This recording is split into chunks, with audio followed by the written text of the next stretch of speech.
Hey folks, welcome to the SmackDrop Podcast. We are your host Kyle. And Benji, what up, what up, what up? What's up? Thank you guys for joining us. We're your one-stop shop for all your WWE main show reviews, recaps, predictions on the pay-per-views. We cover mainly, Raw, SmackDown.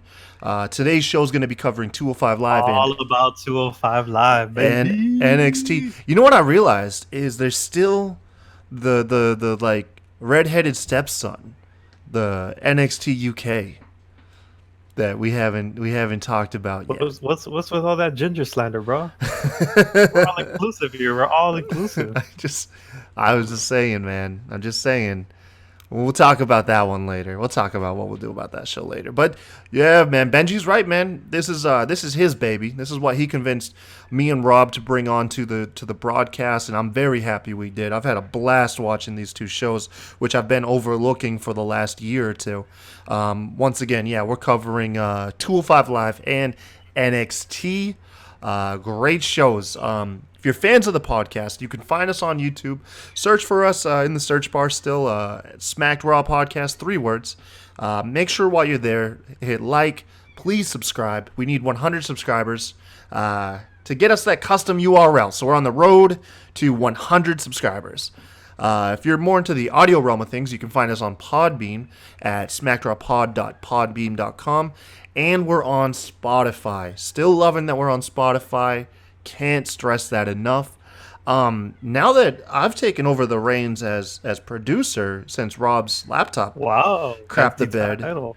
Yeah, well, I mean it was kind of by force. Rob's laptop quit, and you have a full plate. I mean, obviously this show isn't your only venture that you take on throughout the week. I don't mean to brag, but your boy be busy. You are quite a busy man. So, I guess it's going to be up to me to find out how to get us onto iTunes and Google Play.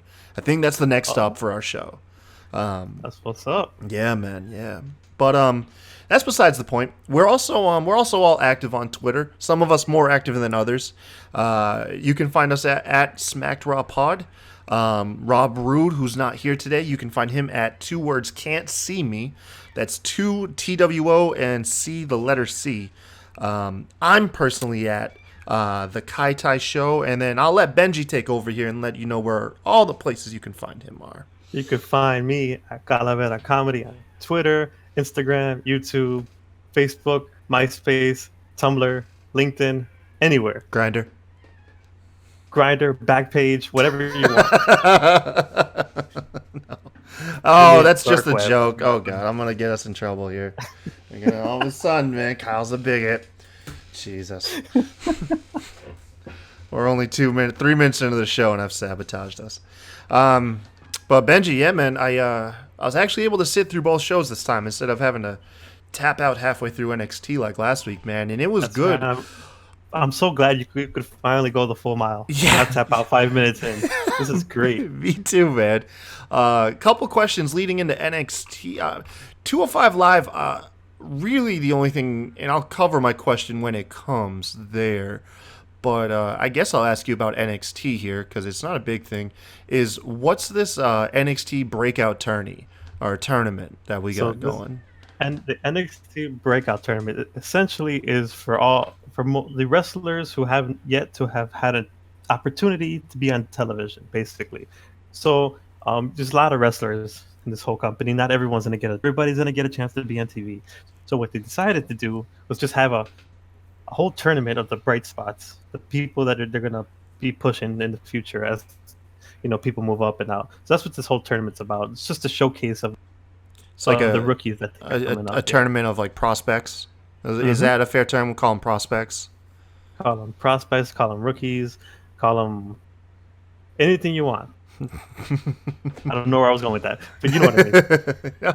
Yeah, I was just trying to get an idea where these guys stand in the whole like the ladder of things, because the match that we saw in NXT between who was it? It was Isaiah Swerve Scott against Cameron Grimes.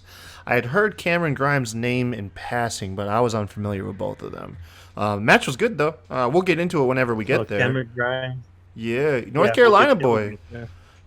I heard a thing. I'm gonna use all my material for this match right now, but I heard that Matt Hardy was apparently at his birth.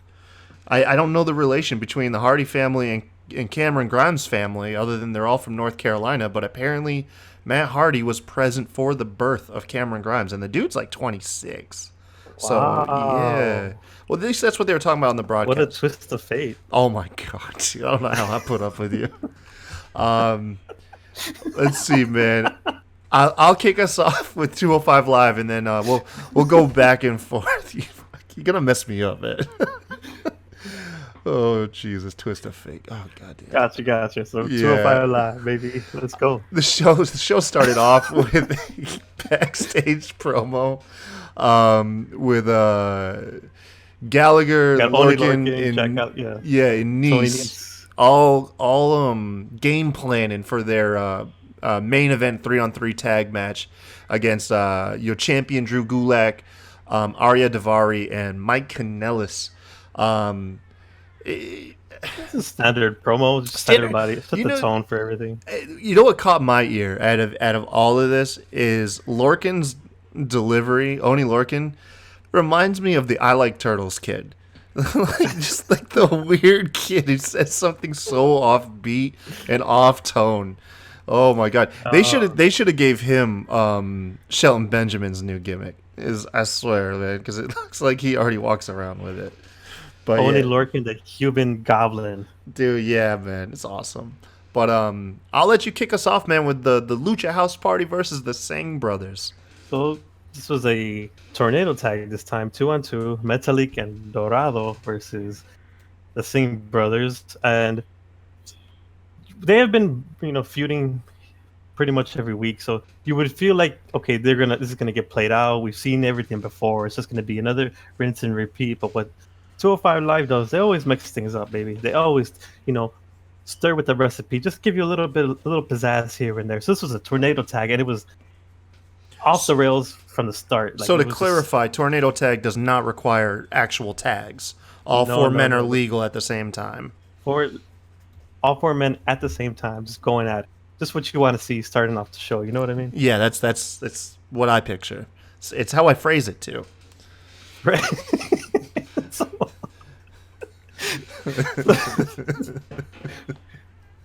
So there's a lot of cool moments in here. Metalik hits the lucha arm drag and then to a missile drop kick. The Sings, they're coming well into their own as a tag team with a lot of different combinations of moves, a lot of Bolly moves, if you will. And Those Bollywood boys. That's This what is they some- were, right? In the Cruiserweight Classic, they were the Bollywood boys. Which I was like, dude, that gimmick is doomed from the start. Like Bollywood is not going to translate to the Western audience, and so I'm glad they did switch up the name, because just the name Bollywood threw me off. Not the actual characters. But go ahead. right. If anything, it's a testament as to what a person how someone can make something work. If they get the freedom to do it. Yeah. And they've definitely showcased that in this match. They're just definitely in sync, and they didn't take a back street to anybody. Jesus. They were the Jesus Christ. Oh my God, you were worth A lot every of penny. a lot of cool moments in this show. When Dorado hits the golden rewind on them, and then Metalik backs them into a springboard dropkick, and they get into some super kicks, and it's just a back and forth. Eventually, as the action breaks down, one of the Singh brothers goes for his Bollywood award, which he's won. Yeah, I saw that. I was like, give me my award. And I'm like, what award are you talking about? And he pulls out a trophy. And I was like, oh, okay, I'm definitely going to need to ask Benji about this. He's a big star. 1.3 billion people voted him best actor on all of Bollywood. yeah, I thought it was a Slammy at first, man. I was like, what the hell would he have won a Slammy for? But yeah, man, he tried So to... Yeah, go ahead. he tried to use it, just do his little thing, and then Kalisto takes it away from him. There's a little confusion, and then Metalik hits the V driver. Rope walks onto an elbow drop, and then Dorado hits a shooting star press. One, two, three. in That's tandem all on both partners, not on the right. same guy. Yeah, they hit that elbow and shooting star press on opposite sides of the ring at the same time, and that looked cool as hell. Like, this match for me was probably the coolest I've seen the Lucha House Party look. Because beforehand, like, I think I touched on it with you on another episode we did. Like, I was like, man, are these guys for real? Like, I know individually all these guys can have a lot of shine, with the exception of Kalisto. Maybe that's just because we've seen Kalisto forever, and they never really did anything with him outside of a couple gimmick matches. So this match for me really opened me up, and then not to mention the Singh brothers, who were they were damn oh god, Jinder Mahal's lackeys, Right. and Mhm. gave like all parties here, all parties, man, just look good, and instantly was like I was saying earlier, was making me appreciate I'm watching this show now, because this is five people that on Raw or SmackDown I would be taking like a piss break, Right. when they came on screen, and then but they captivated me the entire match. So it's already paying off, man, and that's dope, man. That's cool as hell. Yeah, man. If you give them enough time to do what they do, then they can put on a show for sure. I bet you it's Triple H just has a meeting with them over on, and he's just like, "Hey, listen, Vince doesn't watch the show, so go ahead and hang loose. Just don't kill yourself. Don't make me have to file a report. But Vince ain't watching, so go do your thing.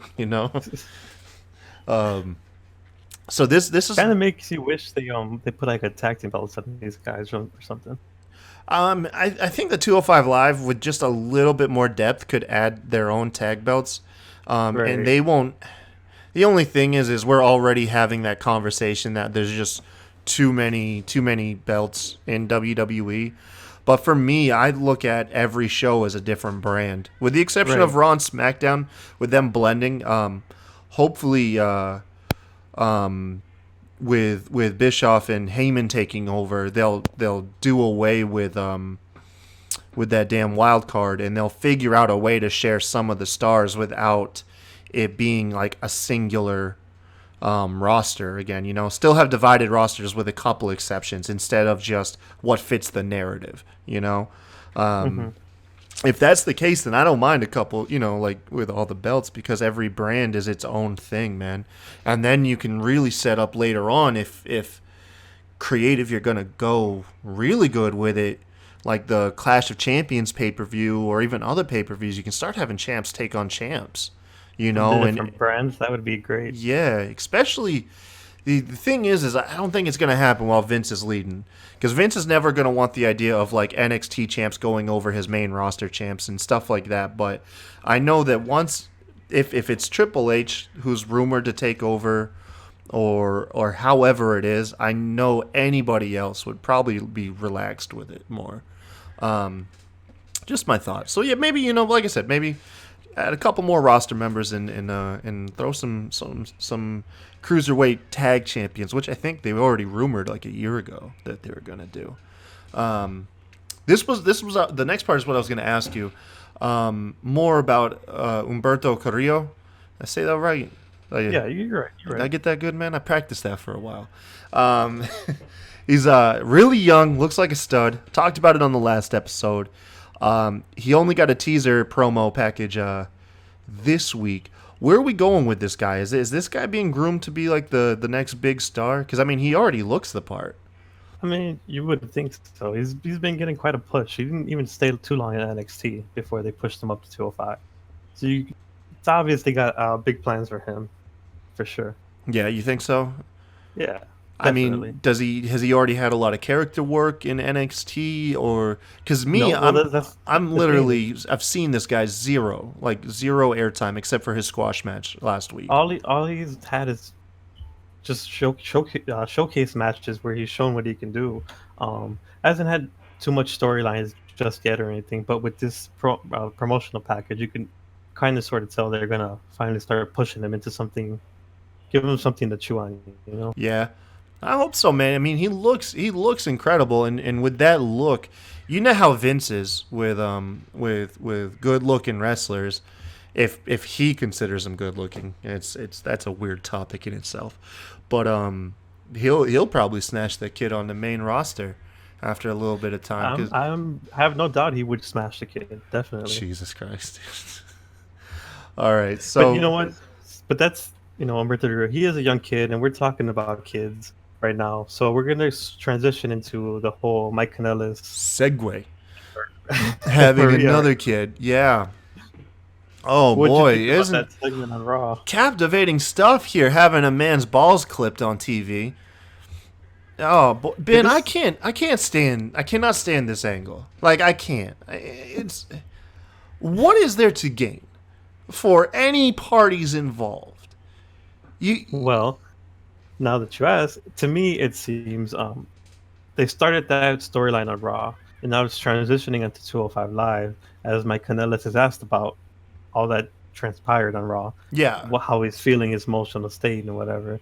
And then Mike starts to talk about the roller coaster he's been on since he's been on 205 Live, where he's had moments of being pushed and then pulled back, pushed and pulled back. And meanwhile, the general manager, Drake Maverick's over here running around chasing the title, the 24/7 European title. And he starts to blame Drake Maverick for that. And alongside that, blaming him for what's going on with him and Maria. That it's his fault. So is this just a story of a man not taking accountability? So it's a story of a man and a young, lovely lady. Just don't even start me off with the Brady Bunch. No, so Mike Kanellis is slowly going down a downward spiral, and Maria has been trying to be the one to push him into success, and it clearly hasn't been working. So she's just completely fed up with him at this point, and just completely let loose. Mike is at his lowest right now. He's promising he's going to make Drake Maverick pay for what he did to him and his family, and he's going to prove to his wife that he's really mad enough and he can win tonight's match. And that's the setup for this storyline. Yeah, for the 6-man, and but like I said, like I'm just wondering is like who's gonna come out of this with either looking good or a more meaningful character? Because from what I gather, Maria Kanellis strikes me as she's done wrestling. She had a baby. Well, there was a moment later on. You'll see as the 6-man match, tag match is going on.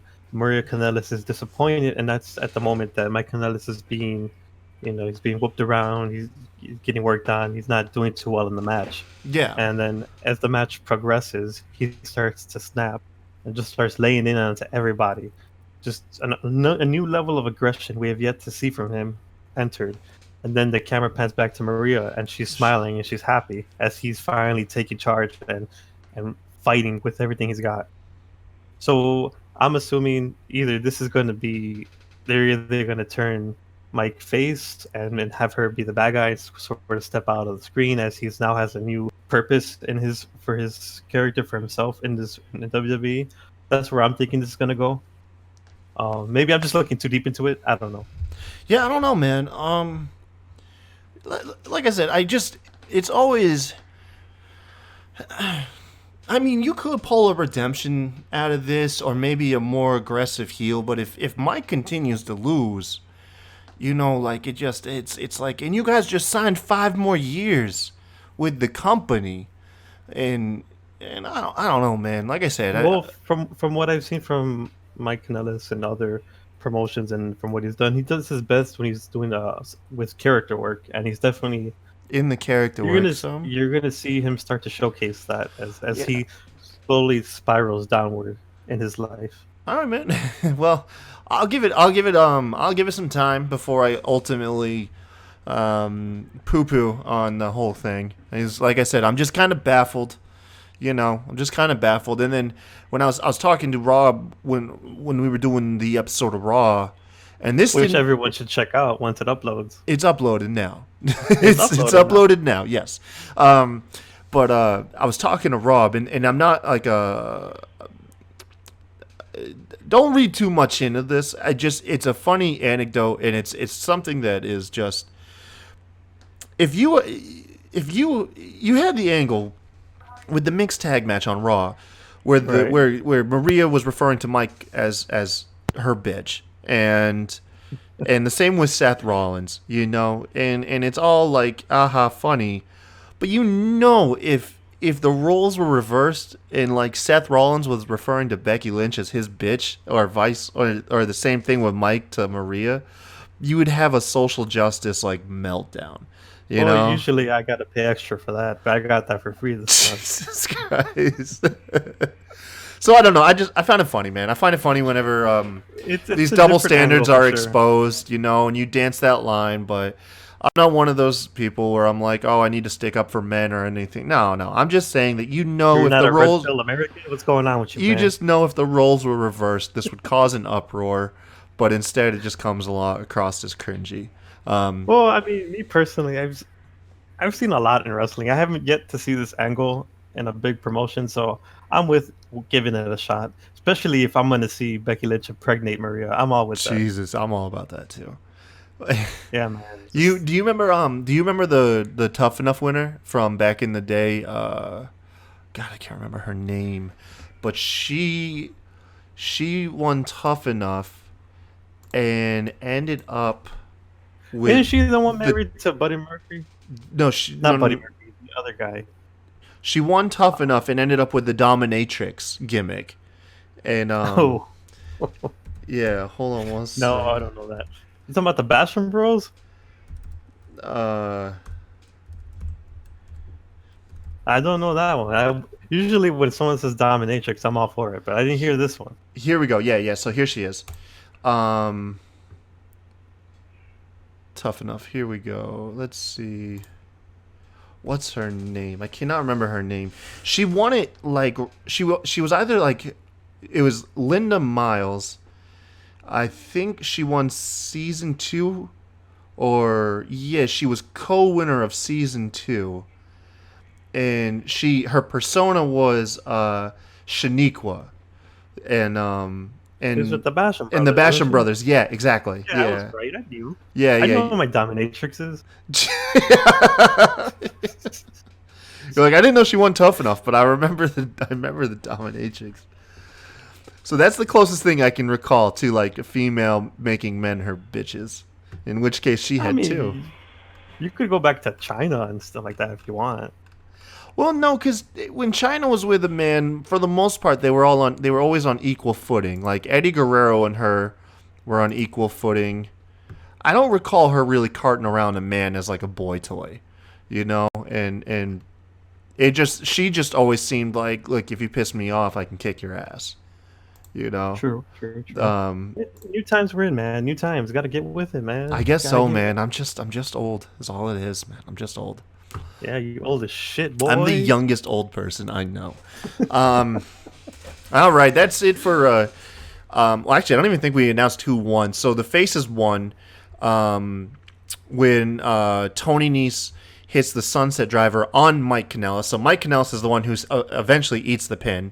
What was cool that made continuing with the edgy look that Raw and SmackDown, although to 205 Live to a lesser degree, everyone continued to brawl after the match concluded, and it was nice because it wasn't broken up. You just saw the copyright logo pop up on screen, and the show went off the air as everybody was brawling, all paired up. And I'm wondering if that's setting up for an Extreme Rules match.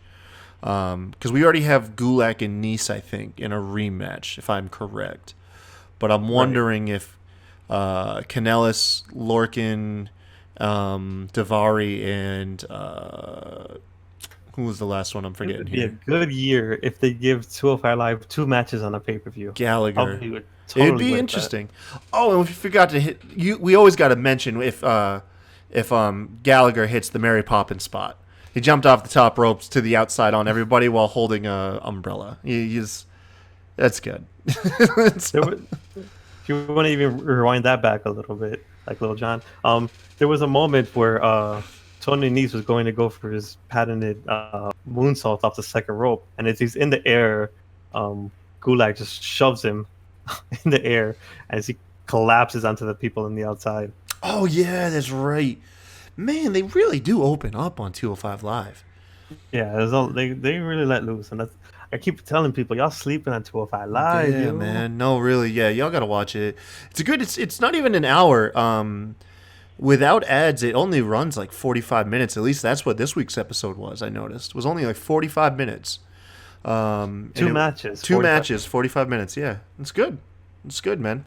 They packed everything. Everyone had continued their rivalries and just kept. It's just good shit, It's as just people like to say. yeah, I know. That's I never heard that clip. I just figured Vince said it, but I never actually saw what that came from. I know it's That was Vince from the wants. Moxley interview with Chris Jericho, as he does an impression of Vince McMahon, of what he, how he refers to it, his idea Oh, and stuff so it like was. that. It's more. It's a soundbite from Moxley imitating Right. Vince. Right. Okay, okay, okay. I thought it was an interview with Vince himself. But that was 205 Live, man. Yeah, man, it was good. It was good. 205 Live was good. On to NXT. NXT kicked off with Mia Yim and Aaliyah, who was accompanied by Vanessa Bourne. I'm going to be asking you about these three competitors, especially Yim, who caught my eye. The This your match, first time seeing me again? I believe so. Yeah, What? you got to remember, like the extent of NXT that I actually watch up until last week was just the takeovers. So if you're not making it onto a takeover, I don't know anything about you. Mia Yim is the shit, man. She was pretty cool, man. She's gonna be the next thing, man. Yeah, she's pretty cool. The match was pretty standard. These girls are no slouches, but neither of them struck me as like amazing. Like it was a serviceable match. I did like Yim's finisher though, with Oh, the modified code breaker. It's called the protect your neck. everything about her is Wu Tang, man. Mia Yim is for the children, man. I'm telling you, I yeah, she seemed. How do you word this without being offensive? She seemed. No, offend me. Go ahead, say it. No, not you. And just anybody watching, man. You always gotta walk on Off- eggshells when you talk online. Offend all 8 people listening right now. Yeah, man. You offend all 8 of them. No, Yim seems pretty street, man. Like she does, dude. She definitely seems like she comes out of like Oh, the Bronx, she very urban for you? urban ghetto. No, dude. I don't know. Do you know where she's from? Where she's from? Because she definitely seems like she's from the States. She's American. Yeah, I As got far as that. I'm trying to Where's figure she- out where's what she state? from. I don't know, man. It's gotta be California. I think it's California. I'm pretty sure Really? it's California. You think so? Well, after the after Yim won, and she made her way back up the ramp. Cali. She is from Cali. Yeah. Okay. She made her way to the commentary table and delivered a challenge to Shayna Baszler. Let her character fly there too, and that was pretty cool. Give her that extra shine. So She's really coming to her own, especially on the mic. She's just on another level right now for sure. yeah, do you think it is going to culminate or do you think this is kind of like a throwaway, just with Shirai recently losing, that more women are going to step up and have Baszler's name in their mouth to try and garnish intrigue, or do you think Yim is the number one contender from what you've seen? It's Yim is definitely risen above everyone else right now for sure. Okay. Cream always rises to the top, you know. Yeah, that's Wu Tang reference. Wu-Tang reference? But no, she's definitely the one. I would have said it would have been Bianca Belair, but Yim See, that's who I passed- thought is Belair passed her up is. right now. Okay. So you got Yim is higher up the ladder than Belair currently. Well, Belair's had a definitely. couple shots recently, hasn't she? She was undefeated at one point. Get your facts right, boy. She's still undefeated. Undefeated is a mindset, man. No, for real. Like, has she eaten a pinion? I mean, she lost the multi-woman match Yeah, for the she's- title. She lost her to Mia Yim actually. She too, did. her Okay. streak is- Man, come on, tell me. I was like, man, I know she's lost. Like, don't make me embarrassed. Like, Backstage, we got an interview with William Regal. William Regal was talking really soft. I had a hard time hearing him. But He pulls you in, kind of like Jake the Snake type promo guy. Like he'll reels you in with his voice. he's so articulate. Like that's the thing I love about William Regal Right. is I'd love to pick his brain. I heard him on the Stone Cold podcast, him and Stone Cold talking, shooting it, and I was Dude like, is so underrated. hmm. He's super underrated. You talking about Regal? Everyone, and they never put his name up there. That dude should be up. Yeah, I still say what my favorite promo of all time was done by William Regal. I sent that to you a while back, but yeah, man, when he was coming out to confront Triple H over Eugene, like, get goosebumps. I've watched that junk like 40 times, man. That still gets me. Before we forget, we get the Forgotten Sons barging into William Regal's office, Before we forget. demanding all kinds of things. And I saw someone point out, as like little details, as the Forgotten Sons just barged into his office, whatever. He looks at them and if you pay attention, he's slowly reaching for his brass knuckles that he's got on the table. Regal is? Yeah. No joke. Oh, for real. Slowly. Oh Real my casually. god, dude! William Regal's an assassin. Like that dude. He is always ready. Oh my god. That was awesome. But then you get the Forgotten Sons just, running their mouths saying that they want to be, they should deserve the shot or whatever. Back of the line, folks. Back of the Pretty much. line. Regal says. So he suggests a match against Danny Burch and Orny Lorcan, and they agree it's gonna happen next week. And we talked about them last week, actually. Yeah. Yeah. And look at them now. Yeah, man. And look at them now already. It's just crazy how people,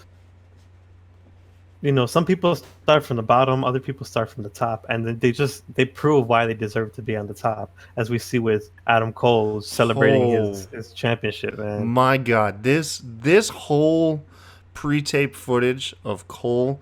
So first of all, I got to ask,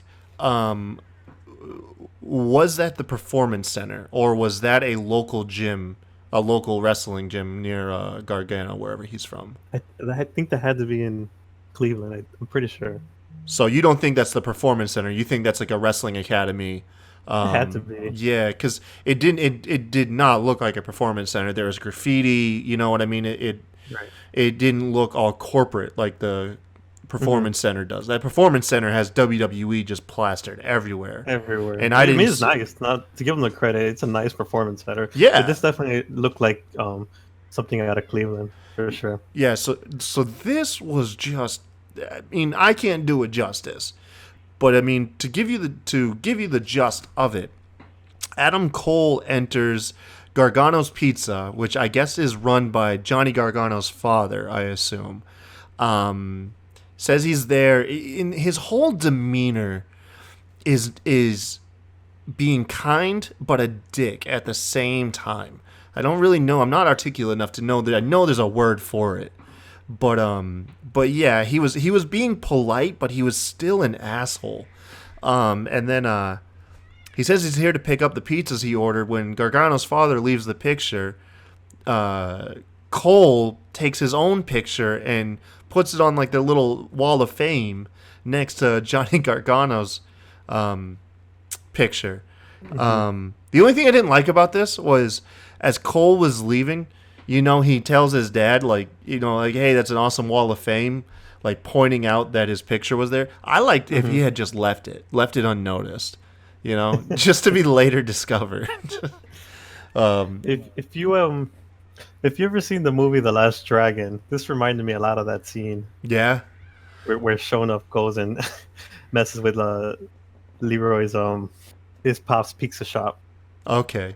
I'm not throwback. I'm not familiar with the movie. No, I'm not, unfortunately. I think I've heard the name. I'm not familiar with it. But then go ahead. Yeah. So you cut to, like I said, what we determine is a wrestling gym in Cleveland. I would assume maybe Gargano has some history there, but apparently back in April or May, Gargano visited there to give all the prospects and the trainees hope, and says like, hey, keep dreaming, keep working hard. One day you'll be champ. They even show a clip of him handing the belt off to one of the members, and the dude looked like he legitimately was like tearing up.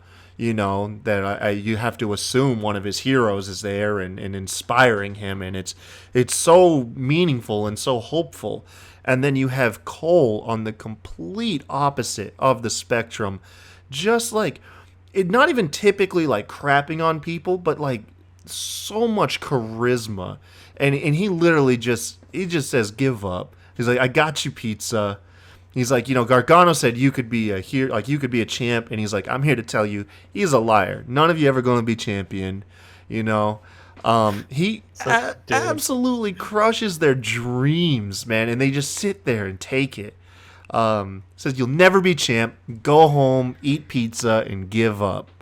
And as he's leaving the gym finally, he says, "Get out of this city and find a new hero." And I was like, "Oh my god, dude!"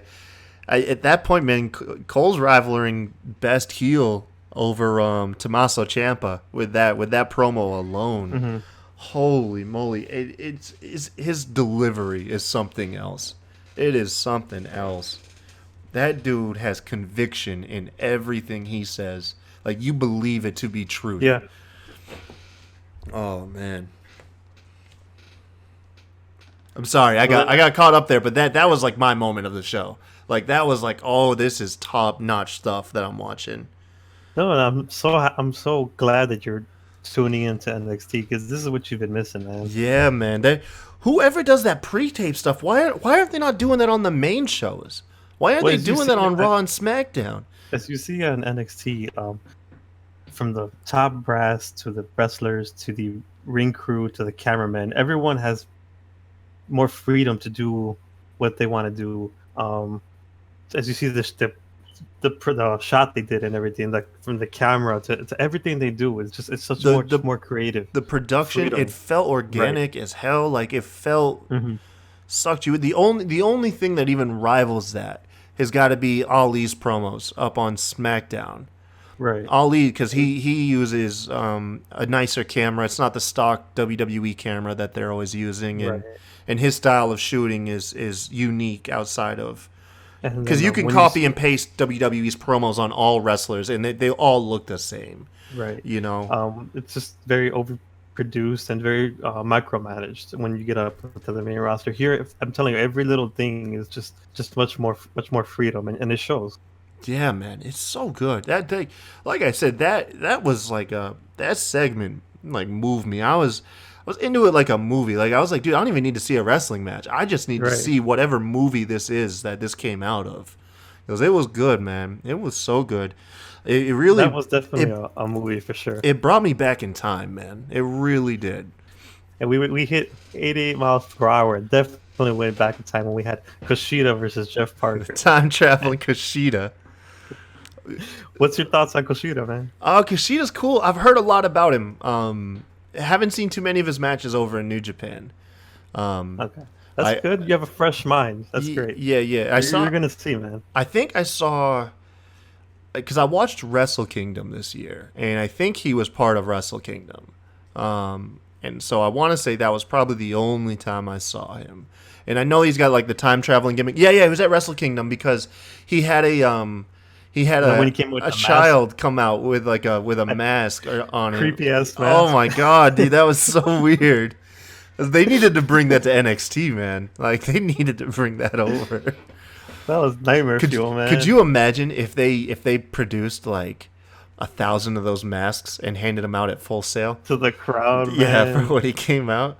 I mean, shoot. I mean, I know it cost a hell of a lot more than what ECW did with Al Snow and Head, and gave out a ton of mannequin heads. But damn thing looked straight out of like an Apex Twin like music video, man. Oh yeah, dude, that was. But look, man, it was so cool, wasn't it? Like this would be terrifying. What I'm suggesting would be absolutely terrifying, but still think it would be interesting. Still think it'd be for sure. I assume Jeff Parker is local enhancement talent, or is he somebody who's been on the show before?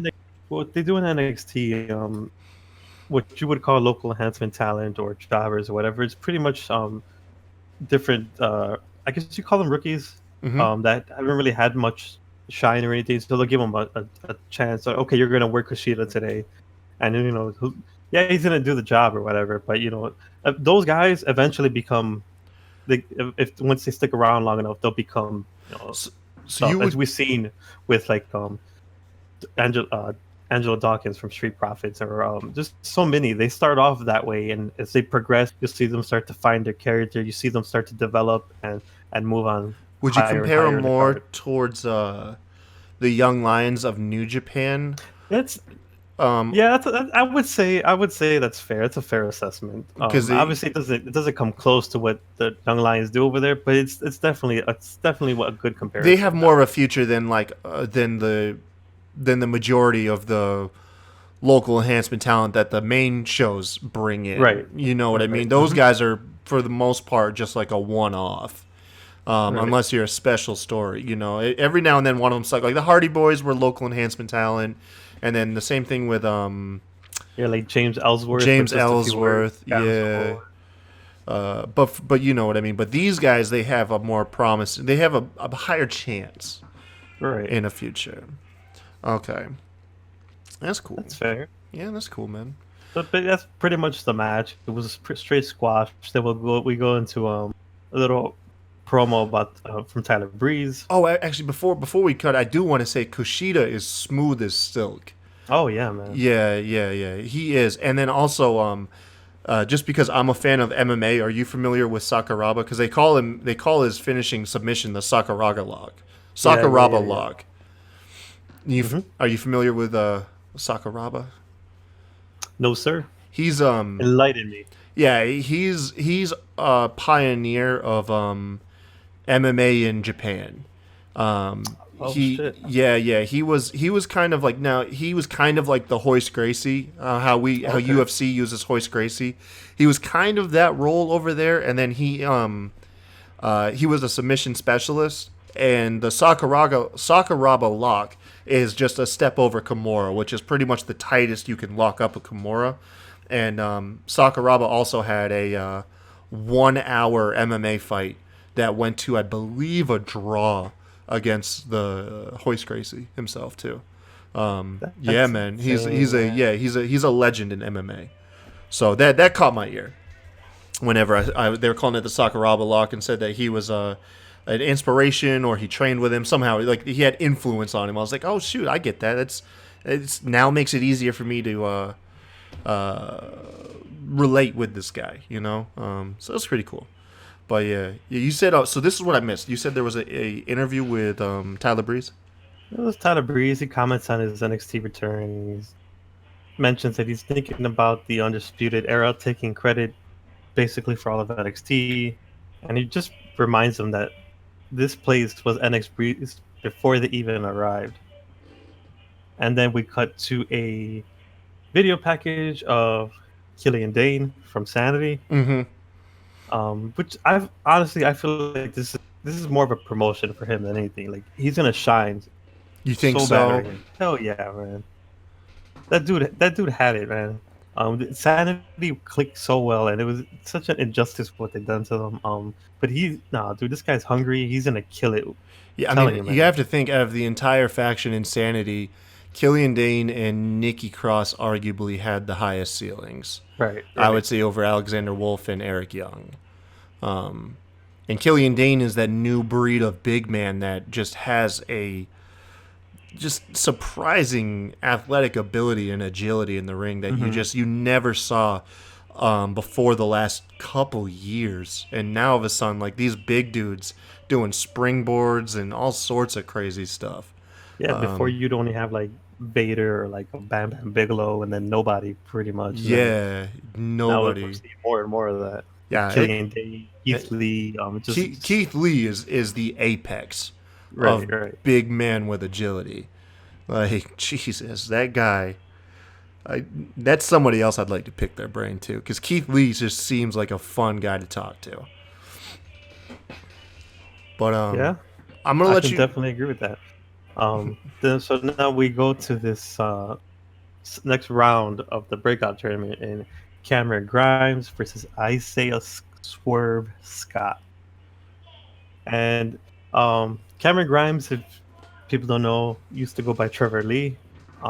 He's now Cameron Grimes. That was And Trevor then, Lee.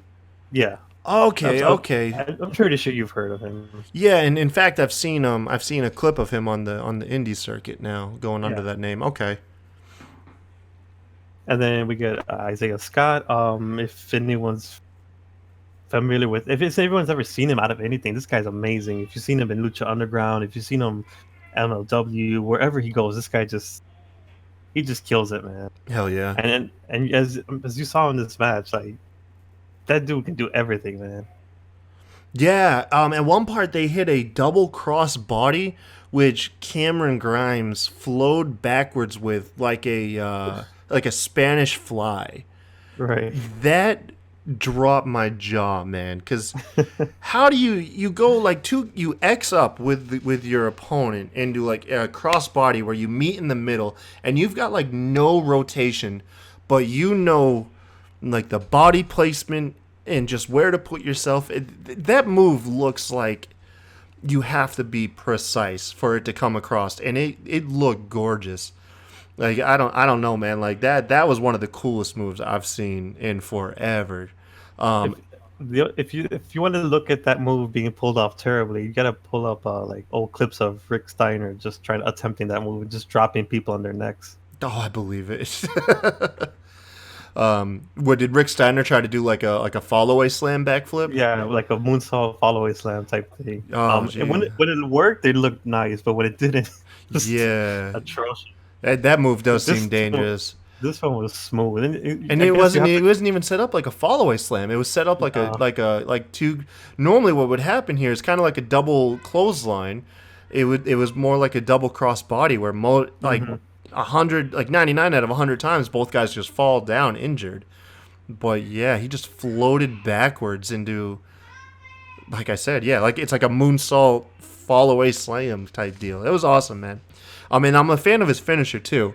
The running double stomp. Is that his Mhm. finisher, or is that just something he used this match? Don't know off the top of my head. Yeah, because he threw Isaiah Scott against the ropes, and when Isaiah ran back to him, Cameron Grimes was running at him, leapt up in the air, and double stomped down to, like, at the time, a standing Hmm. Isaiah Scott and just implanted him in. Kind of like how Sasha Banks does her Meteora with the Right. knees, but instead he does it with his feet. Kofi Kingston It's just does it much too. more impact. Man. Yeah, It's a Kofi lot more Kingston does impact. it. Yeah. Yeah. But yeah, no, he does. He makes it look like a finisher. And to me, I'm used to seeing Kofi do that. So when he went for the Mhm. pin, I was expecting a kick out. And so when he got the win with it, I was like, oh hell yeah, that's good, man. I'm a fan. Swerve definitely got a lot more offense in this match, and that guy was just doing everything, man. Yeah. Now, how familiar are you with Isaiah Scott? Because I saw that Wrestle Talk, they headlined one of their Wrestle Ramble podcasts. Mhm. Is Isaiah Swerve Scott the future of NXT? I didn't listen to the podcast, but I saw the headline. And so I was like, okay, this guy's obviously has a history. I think they said he's been at it for like 8 years or so. Yeah, I first saw him in Lucha Underground as Killshot. He had a mask and everything. And I've also seen him in MLW. I'm telling you, man, this guy, I could definitely agree with him being the future. Okay. Anything you want, charisma, whatever you want, he's got it. And you saw in this match, he can do a lot of shit. Yeah, no, he really did.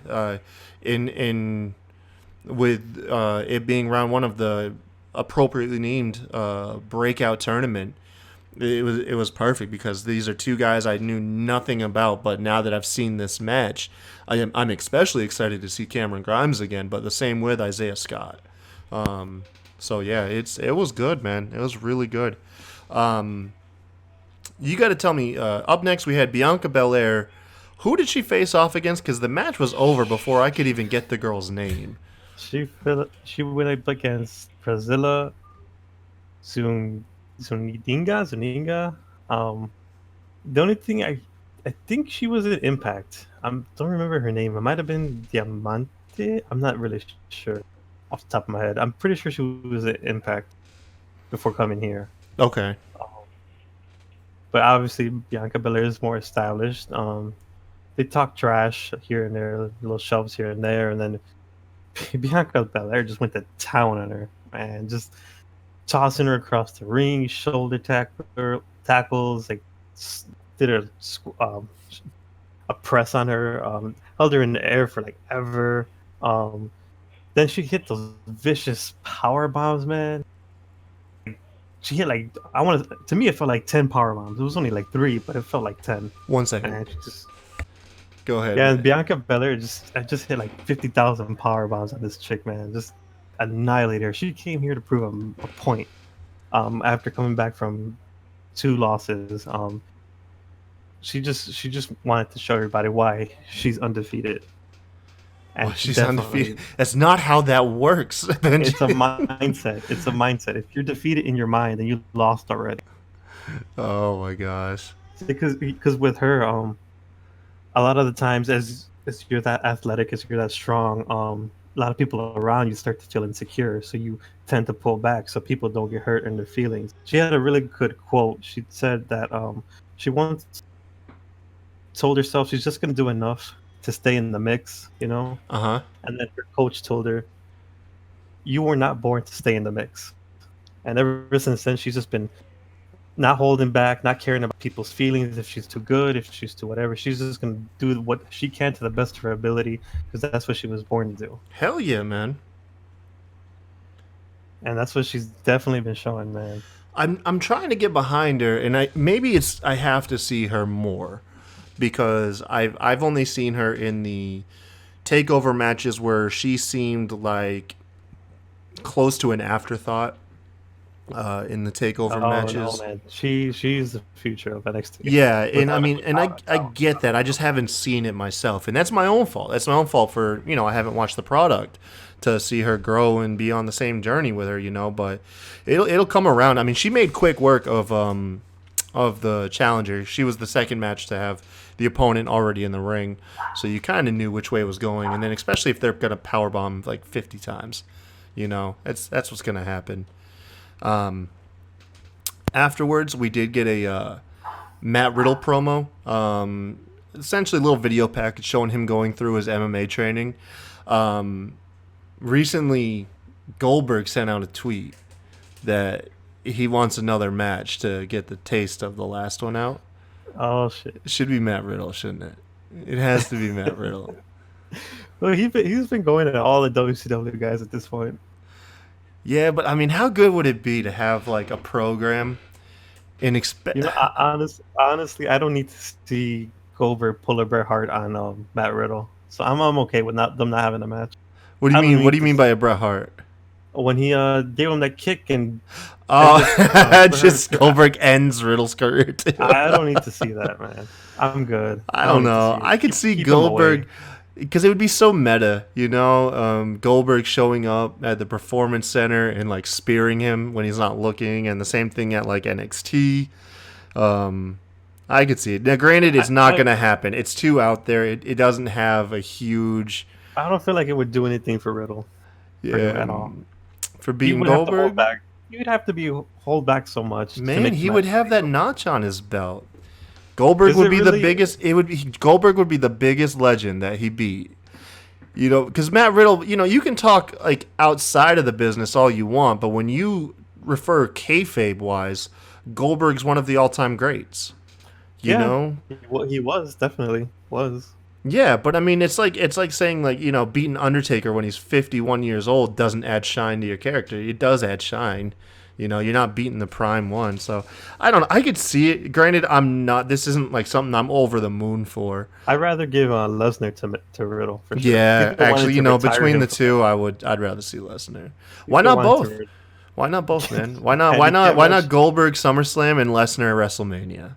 And Riddle could be like the kind of like a different variation of the Legend Killer, but he'd be retires people. But he retires like beasts, like phenoms,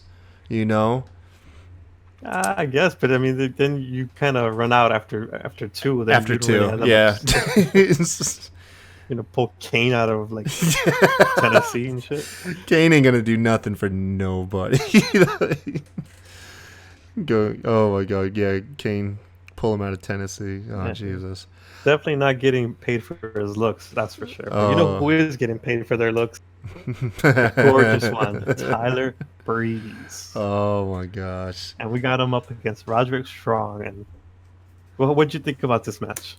It was good. I was digging it. I did like that Strong came out by himself, although I did feel that it was going to lead to a distraction, which ultimately it did do. Both guys look good. My only thing is like, at this point, is Breeze in NXT just to put over the new talent? Because like, I would personally like to see Breeze get like that win streak going again, and give him. I think they're taking it easy, because if he came in and started beating everybody, then it would be too obvious, and it wouldn't be fair to the people already there.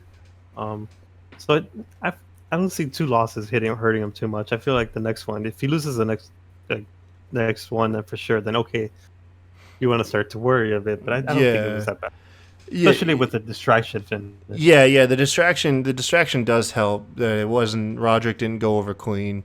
He hit him with it's the lung blower, right? Or wait, what's Roderick Strong's? The end of heartache. End of heartache. I can't remember because is it the same thing as the lumbar check that Cedric Alexander uses? Same foundation, different recipe. Okay. Say, I like how you did that. This is what I do. I've been waiting for this all week long, man. Yeah, no, it's good, dude. It's good. But yeah, it was a good match. Roderick Strong is he's a technical master. I'd love to see what he'll do on the main when he gets called up. I'd like to see where he goes, because you arguably you're gonna have Adam Cole be in the title picture. You think they split them up or they keep them together? Oh man, they won't stay together. They won't. Unfortunately, I mean, if once Vince is gone, maybe. But while Vince is there, I mean, dude, like name another 4-man stable that's doing something right now.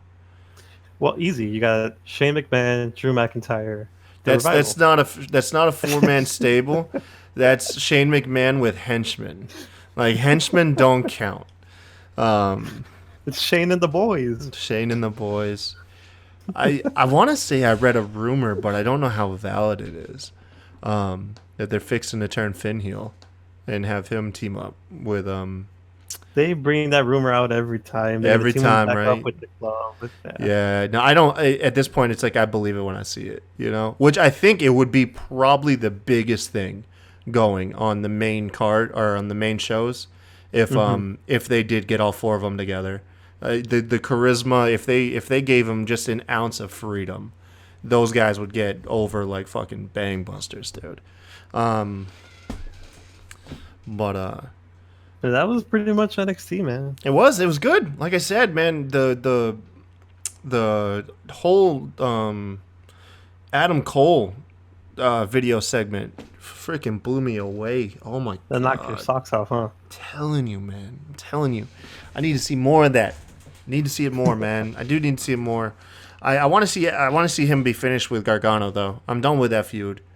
I'm ready for Gargano to do something else. Yeah, definitely. This would be the 3rd time they face each other? Believe so. Yeah, this would be the rubber match because they had the 2 out of 3 falls, which Gargano at that point was like channeled his inner Superman, and then Cole just beat him straight up in the last match. Yeah, so this is the rubber match. So what do they have? A regular match, an Iron Man match? What do they got? Brown panties? As much as I'd love to see brown panties. No, I would say Iron Man. I'd say Iron Man because with Tommaso Ciampa, that was the more hardcore aspect because of just the viciousness between them. It does seem like with Adam Cole, the overarching thing is Iron Man, who can put up with this longer. And I'm okay with that, man. Yeah, I'd like to see. I want to see, like I said, I want to see Cole hang on to that belt. I think the belt does more for Cole than it does Gargano, honestly. Um, and I just like I'm more intrigued by feuds with Adam Cole. Unfortunately, you had Tommaso Ciampa's injury cut I've kind of short. ruined everything. Yeah. Yeah, in any other main card feud with Gargano, just feels like it'll fail in comparison. You know what I mean? It's unfortunate, but nothing's gonna stack up like right away. That's something that you gotta build towards. Where Adam Cole is hot right now, you can put anybody with Adam Cole, and it's gonna be like a hot feud. So yeah. Other than that, I'm excited to see Killian Dane. I'm excited to see Matt Riddle. I still want to be sold on Riddle. I'm not quite sold on him yet. Okay, fair enough. I don't hate on him. I just, like I said, I'm not really. No, that's totally fair. Yeah. I totally understand that. Yeah. But overall, like I said, I'm intrigued. Like none of the people that showed up on either show, 205 Live or NXT, made me want to like turn my TV off. You know. So Right. unlike Shane McMahon, every Raw and SmackDown, I want to shut my damn TV off when he comes on there. But yeah, man, it's cool. It's really cool. Liked it, man. It was a lot of fun. I think that's our show. That's our show, man. You have any questions? I'm sure you got lots of questions. I asked you them, but as far as did I get questions from online? No, I didn't get none. Unfortunately, Nothing online. No, I, nothing. I threw the old fish tackle and no questions either, but that's Yeah, okay. All 8 viewers are. You know what? officially- What works for me is just DMing people. I'll just slide in them DMs. I got you. Yeah, I see how you work it. I just do like a pre-produced little like thing, and I copy and paste it to a bunch of people in the DMs, and that's how I get all mine. I don't get a single question from just like throwing out a tweet. Like I have to DM people and reach out to them. Hey, you gotta do what you gotta do, man. Sometimes you just gotta, reach your hand out and hopefully someone grabs it back and pulls you back up. You know what I'm saying? That's just what you do in life. That's what you do in life, man. I love that you always, that's gonna be your thing. That's gonna be your thing every episode, man. Something inspiring. I'm just here doing a podcast, living out my existential crisis, man. That's all I'm about. Man. Yeah, you and me both, man. All right, guys. That's once again, thank you for joining us on the SmackDraw podcast. Catch us on hopefully Tuesday. Extreme Rules isn't this Sunday, right? That's next Sunday. Yes. Right. So yeah, catch us Tuesday. If not Wednesday for our recap of Raw, then SmackDown on Thursday, and then 205 Live NXT on next Friday, and then maybe even Benji might have a little something special for us for our YouTube Me? viewers. Yeah, man. Yeah, you What? with your little super clip. And if anybody wants any, little shout out here and there, whatever, you can reach me at CalaveraComedy on Twitter. Definitely want to give a shout out to Heel Pops and Chair Shots, the Queen of NE, Get Your Podcast, and DYWTSB. Y'all should check those podcasts out too. They're doing some good ass work, y'all. Awesome. Thank you, guys.